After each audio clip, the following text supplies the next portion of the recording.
73ஆம் ஆண்டு இந்த ஊழியத்துக்கு வந்தேன். 55 ஆண்டுகளாக இந்த ஊழியத்தில் இருக்கிறேன்.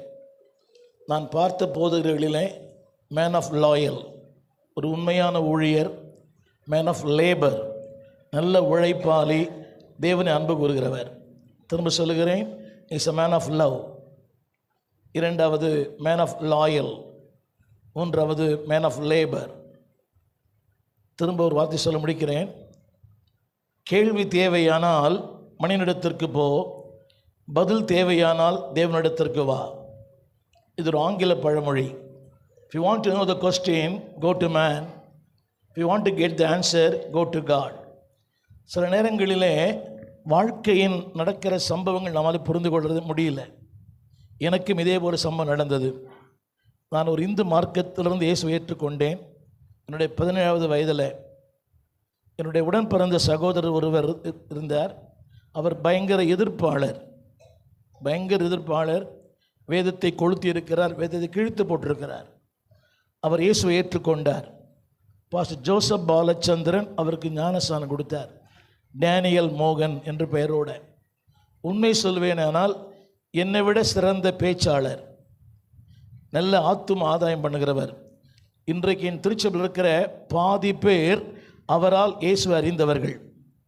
80ஆம் ஆண்டு அவர் ஊழியத்திற்காக கோயம்புத்தூருக்கு போனார். போன கொஞ்ச நாள்லேயே அவர் மரித்து போனார். இது போல் ஒரு விபத்தில். எங்களுக்கு தெரியல.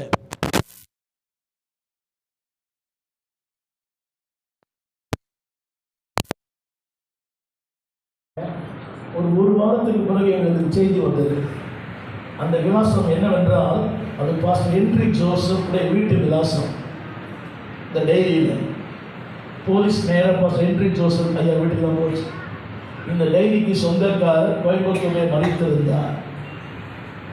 நல்ல ஊழியம் பண்ணுகிறவர், நல்ல ஜெபிக்கிறவர், நல்ல ஆத்துமாதாயம் பண்ணுகிறவர். உண்மை சொல்லுகிறேன், அதனுடைய தாக்கம் என் தாய்க்கு ஏறக்குறைய 5 ஆண்டுகளாக படுத்த படுக்கையிலே மாறினார். இயேசு அறியாதவங்க. ஸோ எனக்கு தெரியும், இதயத்தின் கசப்பு இதயத்துக்கு தான் தெரியும். ரொம்ப சொல்லலாம், ஆனால் வாழ்க்கையில் there are sometimes that we don't understand. பசங்க எல்லாம் படிக்காம கேட்கிறேன், எல்லாரும் சொல்லலாமா? ஒருவேளை டேவிட் அவர்களுக்கும் இந்த எண்ணம் இருக்கலாம். ஏன் டாக்டர் பில்லிகரான் சொல்லுகிறார், accidents are not God's punishment. விபத்துக்கள் என்பது தேவனுடைய தண்டனை அல்ல.